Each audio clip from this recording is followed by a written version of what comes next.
శ్రీ గురుభ్యో నమః. ధర్మకాయుడు ఇది శ్రీకృష్ణ పరమాత్మ యొక్క కథా విశేషములను, అందలి ధర్మ మర్మములను, తత్వమును మనకు అందచేయునట్టి పరమపావనమైన గ్రంథము. మాస్టర్ ఈకే గారు సంకల్పించిన కృష్ణ కథా నవలా సప్తకమున 3వ గ్రంథము. ఇందలి కథ పూర్తిగా వ్యాసమూలమును అనుసరించినది. ఇందలి కథావస్తువు వ్యాసప్రోక్తములైన భారతము, భాగవతము, హరివంశము, పద్మపురాణము ఆధారములుగా స్వీకరింపబడినవి. ఈ గ్రంథములందలి ఘట్టములను సమన్వయించి చేసిన రచన. అటువంటి ఈ పరమపావనమైన గ్రంథములోని 19 అధ్యాయములు పూర్తి చేసుకున్నాము. 20వ అధ్యాయంలోనికి మనము ప్రవేశిస్తూ ఉన్నాము. ద్వారకా నగర దక్షిణ ద్వారము నుండి నిష్క్రమించిన అర్జునుడును అతనిని అనుసరించిన సుభద్రయు ద్వారము వెలుపల నిలుపబడి ఉన్న రథమును సమీపించిరి.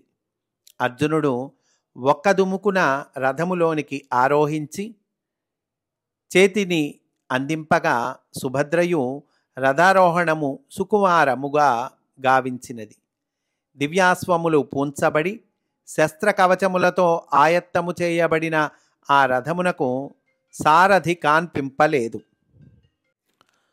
సుభద్రయే పగ్గము చేతబట్టి రథమును నడిపింపసాగినది.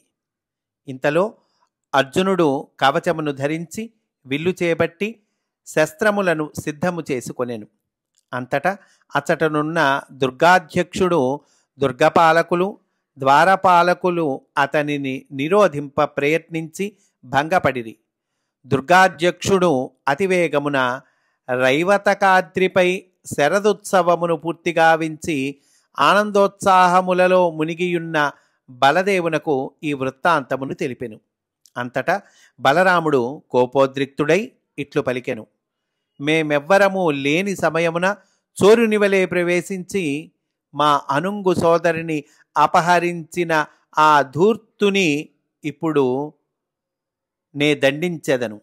ఇదే నా హలాయుధముతో ఇంద్రప్రస్థమును పెకలించి యమునలోనికి పడద్రోసెదను. బలరాముడిట్లు పలుకుచుండగానే శ్రీకృష్ణుడు అతని వద్దకు చేరెను. కృష్ణుని ఆగమనమును గమనించిన దుర్గపాలాదులు అట నుండి నిష్క్రమించిరి. అప్పుడు కృష్ణుడు అంటున్నాడు: అన్నా, ఎవరిపై ఇట్లు కినుకబూనితివి?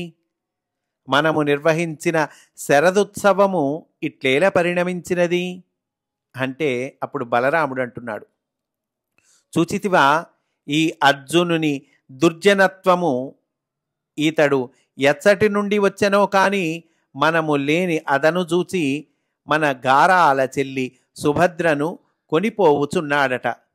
ఇంక ఊరకుండుటెట్లు? అతనిని శిక్షింప ఉద్యుక్తులను అగుచున్నాము అంటే, అప్పుడు కృష్ణుడు అంటున్నాడు: ఇందు ఇతని తప్పేమున్నది? అనేక దినములుగా అతడు మన మందిరముననే దీక్షితుడై ఉన్న సమయమున తమరే గదా మన సుభద్రను అతనికి పరిచర్యకు గాను నియోగించినది. అప్పుడు బలరాముడు అంటున్నాడు: అట్లయినా యతివేషమున కూడా మనలను ఇతడు వంచెనమాట. ఇక మనము ఉపేక్షింపరాదు. అధర్మమును నిరోధించుట మన కర్తవ్యము కదా. కృష్ణుడు అంటున్నాడు: అన్నా, శాంతముగా కొంచెము తడవు యోచింపుడు. అర్జునుడు సుభద్రనిట్లు గొనిపోవుటలో అధర్మమేమియూ లేదని మీకే అవగతము కాగలదు. అప్పుడు బలరాముడు అంటున్నాడు: తమ్ముడా, అట్లయినచో వాని కృత్యములు ఎట్లు నైతికముగా సమర్థనీయములు? కృష్ణుడు అంటున్నాడు: ఏ పురుషునకైనను చతుర్విధ పురుషార్థములకగు సాధన ఫలవంతము కావలనన్నచో తగిన సహధర్మచారిణి ఆవశ్యకము కదా. ధర్మశాస్త్రములన్నీయూ ఈ విషయమునే స్థాపించినవి. గృహస్థ ధర్మమును అవలంబింపనివాడు రాజయోగ సాధనకు ఎట్లు అర్హుడగును అంటే బలరాముడు అంటున్నాడు, అది సరియే, అందుకు మన సుభద్రనే ఏల చేపట్టవలయును. ఇప్పటికే నేనామెను దుర్యోధనునకు ఈయ నిశ్చయించుట జరిగినది. నా నిశ్చయమును అతనికి వాగ్దానము గావించి తిని కూడా. ఇట్లు అన్యునకు నిశ్చితమైన కన్యను పార్థుడు అపహరించి పరిణయమాడుట ధర్మమెట్లగును అంటే కృష్ణుడు అంటున్నాడు, ఇందు ధర్మ వ్యతిక్రమము ఆవంతయును లేదు. మన సోదరి సుభద్ర అర్జునునకు మేనమామ కుమార్తెయే కదా. ఆమె గుణగణములు అతనికి పూర్వమే విదితములు. నేను అతనితో కలిసి ఈ రైవతకాద్రి సంక్రమణము చేయుచుండా ఆ సమయమున ఆమెను అతడు దర్శించుట సంఘటిల్లినది. అతడు ఆమె భౌతిక సౌందర్యమునకే ఆకర్షితుడయ్యను అనజాలము. ఆమె శుచిస్మిత, యశస్విని, కళ్యాణి, దివ్యలక్షణ సమన్విత అని అర్జునుడు గ్రహించుట చేత అతని మనస్సు ఆమె యందు లగ్నమయ్యను. ఆమెయే సుభద్ర అని అతనికి నేను తెలిపితిని. ఈ సన్నివేశము దైవ ప్రేరితమని మనము భావింపనగును. ఎందుకనగా 12 సంవత్సరముల తీర్థ దర్శన దీక్షా ఫలితము అతనికి ఇచట సంప్రాప్తమైనది. అంతేకాదు, నీవును పూజ్యురాలగు వదినగారును మన సుభద్ర సౌభాగ్యమునకై ఈ ఉత్సవములలో నర్చిన గౌరీ శంకరుల పూజా ఫలితము కూడా సజ్జ సంప్రాప్తమైనది. ఆమెను దుర్యోధనునికీయ నీవు నిశ్చయించుట వాస్తవమే, కానీ ఆమెకు అతనిపై ఆభిముఖ్యము లేదు. అంతియేకాక పార్థుని సద్గుణములు, అసమాన శౌర్య పరాక్రమములు, రూపసంపద ముగ్ధయగు సుభద్ర హృదయముపై ఏనాడో ముద్ర వేసినవి. తన యందు సుముఖత నెరపిన వారిని రాక్షస విధిని గ్రహించుట క్షాత్రధర్మమునకు విరుద్ధము కాదు కదా. అప్పుడు బలరాముడు అంటున్నాడు, మన సుభద్ర దుర్యోధనుని ఎడల వైముఖ్యము కలిగి ఉన్నదనుటకును, ఆపై పార్థునిపై మనసు పడినది అనుటకును గల ఆధారము తెలుపుము అంటే కృష్ణుడు అంటున్నాడు, అన్నా ఇంత ఏలా సుభద్రను అర్జునుడు అపహరించుట జరుగనే లేదు. ఆమెయే స్వయముగా అతనిని అనుసరించుటయు, ఆపై అతని రథమునకు సారథ్యము వహించుటయు ఇందులకు తార్కాణములు. అదియేగాక మనము ఈ శరదుత్సవ నిర్వహణమున నిమగ్నులమై ఉండుట వలన సుభద్రార్జునులు మన అనుజ్ఞ బడయుట సాధ్యపడలేదు. కావున ధర్మవర్తనులైన వారిరువును పూజ్యులకు మన జననీ జనకుల ఆశీస్సులను అందియే నిర్గమించిరి అంటే దేవకీ వసుదేవుల ఆశీస్సులను తీసుకొని వీళ్ళు వెళ్తూ ఉన్నారండి. అప్పుడు బలరాముడు అంటున్నాడు, తమ్ముడా, నా మనసు ఇప్పటికి చల్లబడినది. సుభద్ర మనోగతమును నేను తెలిసి కొనుట ఏల తటస్థింపలేదు.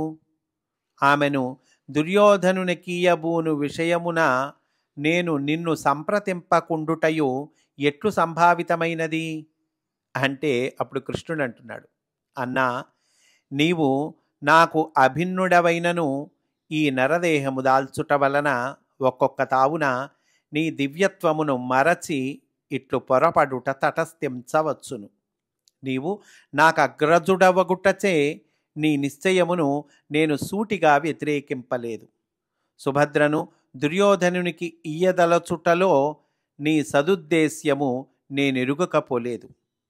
ఆమెను చేపట్టుట వలన దుర్యోధనునికి మనతో బాంధవ్యము ఏర్పడుననియు, అందుమూలమున నీకు శిష్యుడు కూడా అయిన అతనిని ఒప్పించి పాండవులతో గల వైరమును శాశ్వతముగా రూపుమాపవచ్చనియు నీవు భావించితివి. అంటే బలరాముడి అభిప్రాయం ఏంటండి, ఈ సుభద్రను కనుక దుర్యోధనుడికి ఇచ్చి పెళ్లి చేస్తే అదిగో పాండవులతో కలిపినటువంటి ఈ శత్రుత్వం ఉందే, దీన్ని రూపుమాపవచ్చు అని అనుకున్నాడు. పాపం, ఇదియే సంభావ్యమైనచో విశ్వశాంతికి మార్గము సుగమమగునని నీవు ఆశించితివి. కానీ దుర్యోధనాదుల యోచన వేరుగా ఉన్నది. సుభద్రను వివాహమాడుట వలన నీతో విడదీయరాని బంధము ఏర్పడి దానివలన నేనును సకల యాదవులను తమ పక్షమై తమ బలము ఇనుమడించుననియు సమీకరించిన ఈ బలముతో వెనువెంటనే పాండుకుమారులపైకి దండెత్తి వారిని నశింపజేయవచ్చనియు వారు యోచించిరి. ఇది ఏ వాటిల్లినచో నీ ఊహించిన విశ్వశాంతికి విఘాతము కలుగును కదా. కౌరవుల కుటిల వర్తనము మున్ముందు నీకు ఇంకను స్పష్టమగును. అప్పుడు బలరాముడు అంటున్నాడు, కౌరవులు నాకు విధేయులై సజ్జనులుగా పరిణితి నందెదరని భావించితిని గాని వారింతటి దౌష్ట్యమును తలపెట్టెదరని ఊహింపలేనైతిని. మరి కౌరవ పాండవుల నడుమ వైరము సమసి విశ్వశాంతి నెలకొల్పబడుట ఎట్లు తటస్థించును? అప్పుడు కృష్ణుడు అంటున్నాడు, మనము మన శక్తివంచన లేకుండా యుద్ధమును నివారించి విశ్వశాంతిని నెలకొల్పుటకై మానవ ప్రయత్నము గావింతముగాక. దైవ నిర్ణయము జాతి కర్మపై ఆధారపడి ఉండును. అంటే ఇక్కడ ఏంటండి, కృష్ణస్వామి పాపం అన్ని రకాల ప్రయత్నాలు చేశాడండి. అంటే ఏమంటున్నాడు, మానవ ప్రయత్నము గావింతుముగాక, దైవ నిర్ణయము అదిగో జాతి కర్మ ఉందిగా, దాని మీద ఆధారపడి ఉంటుంది అంటున్నాడు. బలరాముడు ఆనందాశ్రు నయనుడై తమ్ముని తన పరిష్వంగమున బంధించి ఇట్లనెను, కృష్ణ, సర్వజ్ఞుడవైన నీకు ఈ అంశములన్నీయు మున్నే తెలిసినను అగ్రజుడనైన నాయందు నీవు నెరపిన మర్యాద పాలనము శ్లాఘనీయము. అది సరియే కాని గారాల చెల్లి అయిన మన సుభద్ర వివాహము మనమెంతో వైభవముగా జరుపు అవకాశము చేజారినది కదా. కృష్ణుడు అంటున్నాడు, అన్నా, ఇందులకు నీవు చింతింపపని లేదు. సుభద్రార్జునులు ఇంకను ఎదురాజ్య సీమలను దాటి ఉండరు. వేగగాములైన మన ఆశ్వికులను పంపి నేను వారిని మన వద్దకు రప్పింతును. వారిని నీవు క్షమించి ఆశీర్వదించిన వెనుక జననీ జనకులతో కలిసి మనము వారి కళ్యాణమును అత్యంత వైభవముగా నిర్వహించదము. అప్పుడు బలరాముడు అంటున్నాడు, ఇప్పుడు వారి యందు నాకే దోషమును కనిపించుటలేదు. రాబోవు తరములలో కృతయుగ ధర్మమును ప్రజల ప్రవర్తన యందు ప్రతిష్ఠింపగలుగు దివ్య లక్షణములు గల పరిపాలకుడు కురువంశమున ఉద్భవించుటకే ఇట్లు నరనారాయణుల బాంధవ్యము నీవు సంకల్పించితివని నాకు అవగతమైనది. సాదరముగా వారలకు ఎదురేగి మనతో గొనిపోవుదుముగాక. వివాహమై వారు ఇంద్రప్రస్థమునకు ఏగిన వెనుక జననీ జనకులను పరివారమును తోడ్కొని మనము వస్త్రమాల్యాభరణాదులనే గాక చతురంగ బలములను కూడా ఆవరణముగా సమర్పించి వచ్చెదముగాక అనంటూ ఈ అధ్యాయాన్ని పూర్తి చేశారండి. తర్వాత మనము 21వ అధ్యాయంలోనికి ప్రవేశిస్తూ ఉన్నాము. ద్వారవతి యందలి అంతఃపుర సౌధాగ్రముపై ఒక ఉన్నతాసనముపై ఆసీనుడై తన దక్షిణ పాదమును ఎడమకాలిపై మోపి విశాల వినీలాకాశమును తిలకించుచున్న నీలదేహుడు బాలభానుని వైపునకు తన దృక్కులు సారించెను. వైశాఖ మాస ఆరంభ ప్రభాత సమయమున ప్రకాశించుచున్న వివస్వంతుడు సహస్ర కరములతో తనకు అభిముఖముగా నిలిచిన అవ్యయుడగు పురుషునికి అంజలి ఘటించుచుండెను.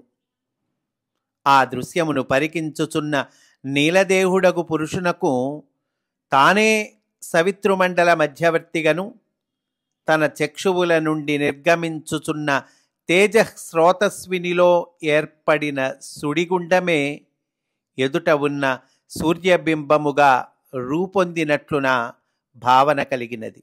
అంతే కదండి, ఆయనే సవితృమండల మధ్యవర్తి, ఆయనే భగవంతుడే. ఆయన కన్నుల నుండి అదిగో తేజస్రోతస్వినిలో ఏర్పడిన సుడిగుండమే అదిగో ఎదుటగా ఉన్న సూర్యబింబము. సకల దృష్టి ధర్మములను ప్రవర్తింపచేయు సత్యవంతుడైన సవితృమూర్తికి వలయు యోగశక్తిని ప్రసాదించుచున్నది తానే అనియు. సవితృమూర్తి అంటే సూర్యభగవానుడండి. ఆయనకు కావలసినటువంటి యోగశక్తిని ప్రసాదిస్తోంది ఎవరు? ఆయనే, భగవంతుడే, నారాయణుడే, ఆయనే శ్రీకృష్ణుడు. అది చెప్తున్నారు ఇక్కడ. అట్టి ధర్మములను ఈ భూమిపై సుస్థిరము సుపుష్టము గావించుటకై తాను దిగివచ్చుటయు మెరపు తీగవలే అతని మానసాకాశమున భాసించెను. రాబోవు కలియుగ ఛాయల ప్రభావమున ఐహిక విషయాసక్తులైన ప్రజల హృదయములందు ధార్మిక చైతన్యాగ్నిని రగుల్కొల్పి వారిని ఉద్ధరించుట తన ప్రధాన కర్తవ్యముగా స్ఫురించెను. వారి సుఖజీవనమునకు వలయు పాడి పంటల అభివృద్ధికి భూమి అనుకూలమై సస్యశ్యామలము అగుటకై కూడా సంకల్పము మెదలెను. తన ధర్మ సంస్థాపక వ్యూహమునకు సమర్పితుడై వర్తించు ప్రభువగు యుధిష్ఠిరుడు ధర్మార్థ కామములకు సమతౌల్యమును పాటించుచు తానే చతుర్థ పురుషార్థముగా నిలిచినట్లుగాను అతని 4 తమ్ములను 4 వేదములుగా అతడొక అధ్వర్యుడుగా యజ్ఞార్థమగు పరిపాలనము చేయుచున్నట్లును ఆ పరమ పురుషునికి గమనిక కలిగెను. అంటే ధర్మార్థకామములను సమతౌల్యమును పాటిస్తూ ఉన్నాడు. అదిగో ధర్మరాజు తానే 4వ పురుషార్థంగా నిలిచినట్టండి. అంటే మోక్షంగా తానే నిలిచాడు. అతని తమ్ముళ్ళు 4 కదా కూడా 4 వేదములుగా అతడొక అధ్వర్యుడుగా యజ్ఞార్థమైనటువంటి పరిపాలనము చేస్తున్నట్లు అదిగో కృష్ణునికి గమనిక కలిగెను అంటున్నారు. వేదస్వరూపుడగు తానే వారికి ధర్మ పరిపాలనా నిర్వహణకు తగిన పరికరములగు దివ్యాయుధ సంపత్తిని సముచిత సభను ఏర్పరచవలయునను అనుగ్రహపూర్వకమగు యోచనయు కలిగెను. ఇంతలో దారకుడు ప్రవేశించి ఇట్లనెను, వాసుదేవ, సాధకుని సూక్ష్మ శరీరమున అత్యుత్తమ స్థానమైన ఇంద్రయోనిని వలె ఇంద్రప్రస్థమును పాండవులకు ప్రసాదించితివి. వారి అభ్యుదయమును తిలకించుటకై నీవు తలపెట్టిన ప్రయాణమునకు రథమును ఆయత్తము చేసి తిని. శ్రీకృష్ణుడు దారకునితో కలిసి సౌధాగ్రము నుండి దిగివచ్చుచుండగా రుక్మిణీమున్నగు పత్నులను మిగిలిన అంతఃపుర కాంతలును అతనికి నీరాజనమిచ్చిరి. వారందరి వీడ్కోలును స్వీకరించి కృష్ణుడు ఆ పైన జననీ జనకుల వద్దకు వెళ్ళి వారి పాదములకు నమస్కరించి వారి ఆశీస్సులను గైకొనెను. సూర్యోదయానంతరము 3వ జామున అతడు రథమును అధిరోహించి ఇంద్రప్రస్థము వైపునకు గమనము సాగించెను. వైశాఖ శుద్ధ దశమి నాటి ఉదయమునకు శ్రీకృష్ణుని రథము ఇంద్రప్రస్థ పురసీమలలోనికి చొచ్చినది. వాసుదేవుని రాకను ఎరిగిన పాండవులు ద్రౌపది, సుభద్రాది కాంతా సమేతులై పూర్ణకుంభముతో ఎదురేగిరి. మంగళరూపుడగు మాధవుని దర్శనమున వారెల్లరూ సుధను సేవించిన సురలవలే దివ్యానుభూతి నందిరి. కృష్ణుడు మందహాసయుక్తములగు ప్రేమపూరిత దృక్కులతో వారిని అలరించెను. తనకంటే ప్రాయమున పెద్దవారగు యుధిష్ఠిర భీమసేనులకు పాదాభివందనము గావించి సమవయస్కుడగు పార్థుని ఆలింగనమున పొదివి పిన్నెలగు నకుల సహదేవుల ప్రణామముల స్వీకరించెను. ద్రౌపది, సుభద్రాది కాంతామణులను కుశల ప్రశ్నములతో సంభావించెను.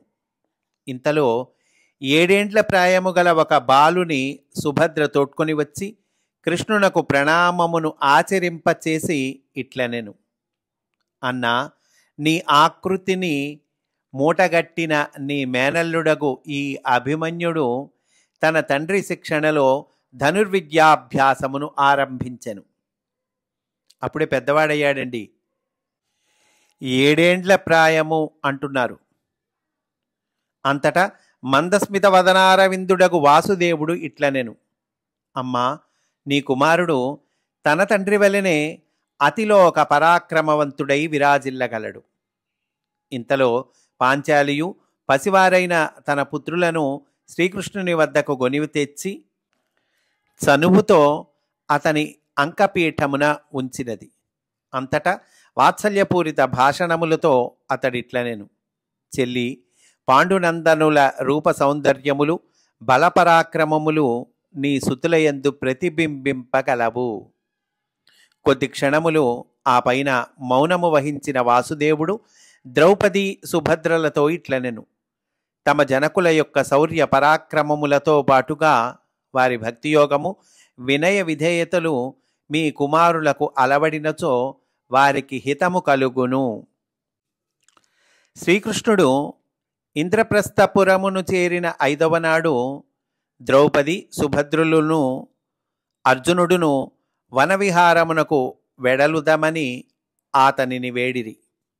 వారి అభిలాషను కృష్ణుడు మన్నించి వారితో కలిసి కతిపయ పరివారమును తోడ్కొని సమీపమున గల ఖాండవ ప్రస్థమును చేరెను. అందరూ కలిపి ఒక పిక్నిక్ వెళ్ళారండి. కొంత తడవు పరివారముతో ఉపభవనమునందు కృష్ణార్జునులు ఉల్లాసముగా గడిపిరి. అంతటా ఒక ఏకాంత ప్రదేశమును చేరి వైశాఖ పూర్ణిమ ఘడియలు ప్రవేశించుచుండగా ధ్యాన నిమీలిత లోచనులైరి. వారి అంతఃకరణములందు అగ్నిదేవుడు ద్యోతకమాయను. అగ్నిదేవుడు కనిపించాటండి. అప్పుడు అంతరిక్షము నుండి ఒక మహాతేజపుంజము వారి ముందు అవతరించెను.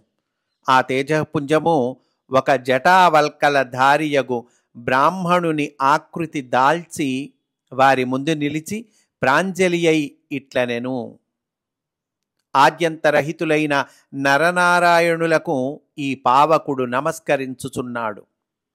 కొన్ని కారణముల వలన నేను తేజోవిహీనుడను అయితిని.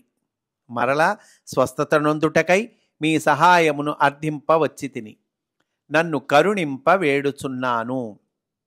కృష్ణార్జునులు వినమ్రులై హుతాశనునకు అభివాదము గావించిరి. అంటే వచ్చినవాడు అగ్నిదేవుడండి. కృష్ణుడు అంటూ ఉన్నాడు, అగ్నిదేవ, సృష్టి వలయమున కేంద్రము నీవే కదా, దేవతల పురోహితుడవు కదా, నీ తేజస్సు క్షయించుటకు కారణమేమి? నీవు వేడిన సహాయము గావించదమని మాట ఇచ్చుచున్నాము. అప్పుడు అగ్నిదేవుడు అంటున్నాడు, పూర్వము శ్వేతకి అను నృపాలుడు తలపెట్టిన దీర్ఘ సత్రమును నిర్విరామముగా నిర్వహించిన ఋత్విక్కులు కొంతకాలమునకు తమ అసక్తతను ప్రకటించిరి. శ్వేతకి అనేటువంటి రాజుగారు ఒక దీర్ఘ సత్రం తలపెట్టాటండి. అయితే అది నిర్వహించినటువంటి ఋత్విక్కులట కొంతకాలానికి తమ అసక్తతను ప్రకటించారట. అప్పుడు ఆ మహారాజు మహాదేవుని తన తపస్సుతో ప్రసన్నుని గావించుకొనెను.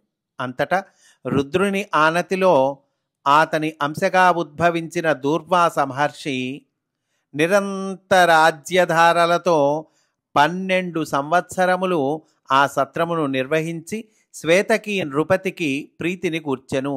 ఇక్కడ ఏమంటున్నారండి? నిరంతర ఆజ్యధారలతో, బాగా నెయ్యి ధారలతో 12 సంవత్సరాలు నిర్వహించటండి ఆ యజ్ఞాన్ని. దానివలన హుతాశనుడైన నాకు అరుచి, వికారము, వైవర్ణ్యము మొదలగు అవలక్షణములు సోకి తేజోవిహీనుడను అయితిని. బాగా ఫుడ్డు తినాల్సిన దానికన్నా బాగా ఎక్కువ తింటే ఏమవుతుందండి? అరుచి, వికారము, వైవర్ణ్యము ఏర్పడతాయి. అదిగో అవే ఏర్పడినాయి ఆ అగ్నిదేవునికి. అర్జునుడు అంటున్నాడు అప్పుడు, తమరు సహజ స్వస్థత నొందుటకై తగు ఉపాయమేమి అంటే, అప్పుడు అగ్నిదేవుడు అంటున్నాడు, ఇచ్చటికి సమీపమున గల ఖాండవ వనము యక్ష రక్ష పిశాచములకును తక్షకాది ఘోర సర్పములకును ఆలవాలమై ఆవాసమునకు అననుకూలమై ఉన్నది. ఇందలి మహావృక్షములు కంటకాకీర్ణములై ఉగ్రాకృతులు ధరించి చూపరులకు భీతి గొలుపుచున్నవి. ఈ విపినమును దహించుట వలన నేను తిరిగి స్వస్థుడను అగుదును. ఈ అడవిని దహించటం వల్ల నేను స్వస్థుడనవుతాను అంటున్నాడండి.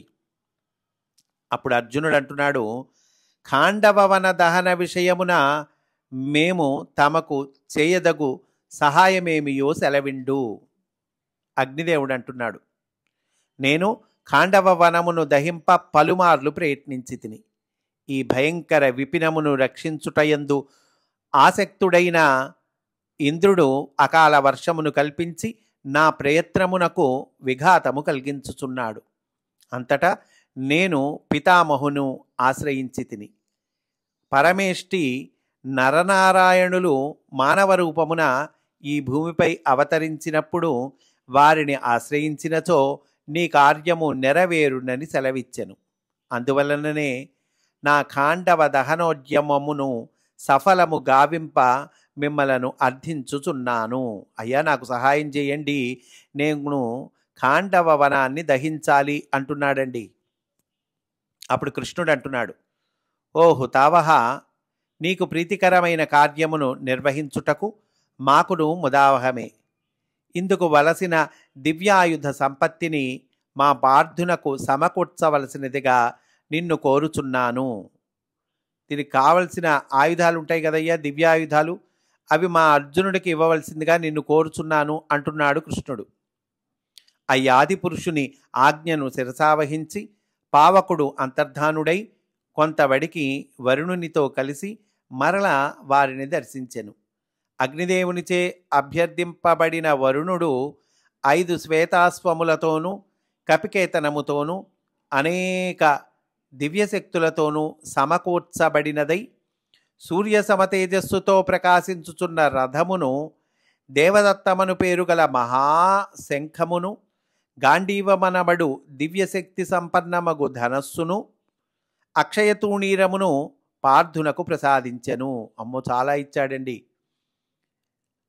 5 అశ్వములతోనూ కపికేతనంతో అనేక దివ్యశక్తులతో ఉన్నటువంటి అదిగో సూర్య సమతేజస్సుతో ప్రకాశిస్తున్న రథాన్నిచ్చాట, దేవదత్తమనేటువంటి పేరు గల మహాశంఖాన్నిచ్చాట, గాంధీవము అనబడేటువంటి దివ్యశక్తి సంపన్నమైనటువంటి ధనస్సునిచ్చాట, అక్షయతూణీరమును, వీటిలన్నిటినీ ఇచ్చాటండి. ధ్వజముపై గల కపి దివ్య ప్రభావయుతుడైన పరమభాగవతోత్తముడగు వానరుడు. ఇక గాంధీవము దివ్యకాంతితో విరాజిల్లుచున్నది. ఇది పూర్వము బ్రహ్మచే నిర్మితమైనది. గాంధీవ ధనుష్టంకారము అవ్యక్తమగు ఆకాశము నుండి వ్యక్తమగు మేఘఘోషగా నాదరూపమై ధ్వనించుచున్నది. దేవదత్తము నుండి వెలువడు ఆ రావము శత్రుహృద్భేదకమైనది. వరుణుడు అంతటా సునాభము అను పేరుగల శత్రుఘ్నమగు మహాసుదర్శన చక్రమును, అరిలోక భీకరమగు కౌమోదకీనామ గదను హృషికేశునకు సమర్పించుకొనెను. అగ్నావరుణ తేజముతో విరాజుల్లుచున్న దివ్య రథమునకు శ్వేతాశ్వములను పుంచినవాడై అందు సారథిగా మాధవుడు అధిరోహించెను. నారాయణుని అనుగమించుచు నరవరుడగు పార్థుడు మాధవోపేతమగు ఆ రథమునకు ముమ్మారు ప్రదక్షిణము ఆచరించి తనకు ప్రసాదితములైన దివ్యాయుధములతో అధిరోహించెను. అంతటా నరనారాయణుల రక్షణమున హవ్యవాహనుడు ప్రళయకాలమునందువలే ఖాండవ వనమందు వ్యాపించెను. ఆ ఖాండవ వనాన్ని దహించటం మొదలుపెట్టాడండి అగ్నిదేవుడు. అగ్నిశిఖలు అన్ని దిశల నుండి సంకులములగుటతో అందు నివాసులకు సింహ వ్యాఘ్రాది క్రూర మృగములు, యక్షరక్ష పిశాచ సర్పాదులు దిక్కుతోచక అటునిటు పరివెత్తసాగెను. తక్షకుడను మహాసర్పము ఆ సర్పము మాత్రము తప్పించుకొని దూరసీమలకు వెడలిపోయెను. విజృంభించుచున్న జ్వాలలు సర్వదిశలా చాచబడిన అగ్ని జిహ్వల వలె అచటి మహావృక్షములను సైతము తమలోనికి ఆకర్షించుచున్నవి. భీకర భూరుహములు నేల కొరగి భగభగా మండుచున్న నిస్వనములు మేఘాధిపతియగు ఇంద్రునికి సందేశము నొసగినవి. అంతటా కుపితుడైన మఘవుడు తన మేఘ పరివారముతో బీభత్సమగు కుంభవృష్టిని కురిపింపసాగెను. అయినను బీభత్సుడగు పార్థుడు గాంధీవము నుండి అక్షయముగా విడిచిన శర పరంపర భువి నుండి ఎగసిన ఊర్ధ్వ వృష్టి అయి దానిని నిరోధించెను. విజయుని విక్రమమునకు వెరగందిన విభుదేశ్వరుడు వెనుదిరగక తప్పలేదు.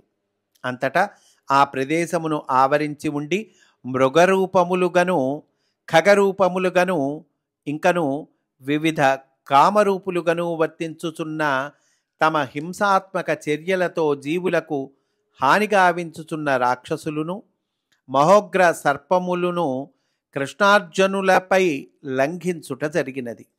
పార్థుడు తన నిర్విరామ ప్రయుక్త శస్త్రాస్త్రములతోనూ కృష్ణుడు చక్రాయుధ జ్వాలలతోనూ వారనెల్లరను వధించి అగ్నికి ఆహుతి గావించిరి.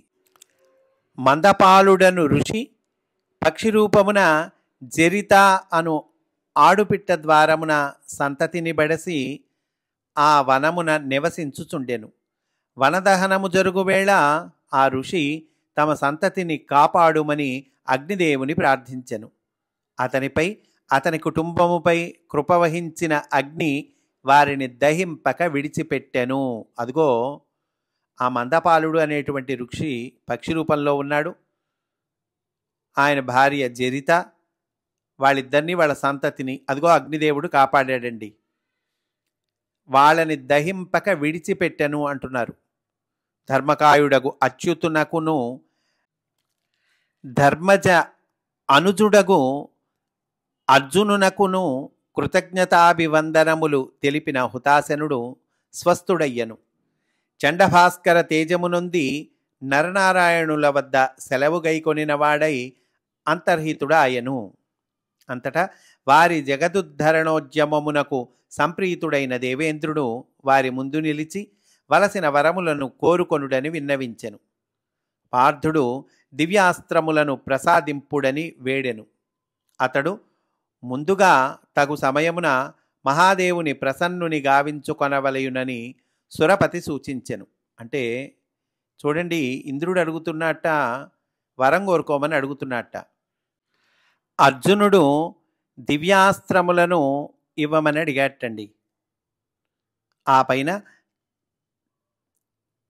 ఇంద్రుడు ఏమంటున్నాడు, ముందుగా శివుణ్ణి ప్రసన్నంగా గావించుకోవాలి అని అన్నట్టండి. ఆ పైన తాను కూడా తగు దివ్యాస్త్రములను అతనికి సంక్రమింప చేసేదనని పలికెను. ఇక కృష్ణుడు తమచే పరాజితుడైన మహేంద్రుడు తమను వరములు కోరుడని అడుగుటతో మందహాసితాననుడై ఇట్లనెను. చూడండి, ఇంద్రుడు ఓడిపోయాడు. ఆ ఇంద్రుడే ఏమంటున్నాడు, వరాలు కోరుకోండి అంటున్నాడు. ఇందులో అంతరార్థం ఏమిటి, ఇందులో ఉన్న విశేషాలేమిటి, ఆ రహస్యాలేమిటి మనకి వచ్చే ఎపిసోడ్లో చెప్తారండి. కనుక కృష్ణుడు అంటూ ఉన్నాడు, మా ఇరువురి స్నేహము ఇట్లే కొనసాగుటకు గాను నీవు సహకరింపుము.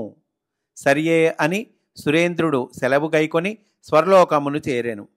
ఖాండవవన దహన సందర్భమున తక్షకుని నివాసము నుండి వెలువడిన దానవ శిల్పి మయుడు ఫల్గుణుని శరణు వేడెను. విజయుని రక్షణమున బ్రతికి బయటపడిన మయుడు కృష్ణార్జునులతో పాటుగా అగ్నిదేవుని వద్ద సెలవు గైకొనుట జరిగినది. అతడిప్పుడు యమునా తటమున వారి ముందు నిలిచెను.